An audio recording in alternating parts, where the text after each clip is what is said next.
Әйелдерден еркек мықты демеймін. Әйелдерді аналарға теңеймін. Ал мен бүгін әйелдерге жар болған еркектерге өлең жазып көрейін. Адам ғұмыр бір-ақ рет берілер, ара тұра еліктірет берілер.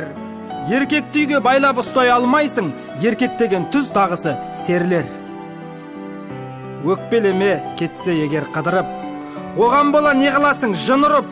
Ошағына оралады қайтадан, бойындағы азабынан тыйылып. Еркек деген Құдай қосқан жарың ғой, еркек деген байлығыңда барың ғой. Білсең егер ұлы сөзде ұят жоқ, еркек деген күнделікті дәрің ғой. Еркек деген еркелеген еркен ғой, еркек деген қорғап жүрер желкен ғой.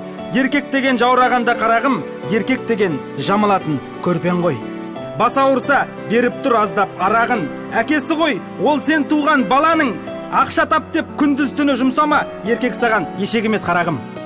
Еркек деген бағалаңдар бақыт құсыңды, бағаламай талай әйел ұшырды. Оттың өзі жылытқанмен сыртыңды, еркектей боп жылыта алмайды ішіңді. Жамандықты еркектерден көреміз, айқайлаймыз, ұрысамыз, сөгеміз. 30 жылдан осырақшалы артық деп бұрын талай айтушы еді әжеміз. Жақсы әйел жөнге салады тентекті, жаман әйел жер қылады еркекті. Еркек деген жаныңның бір жартысы, бағалаңдар, аялаңдар еркекті.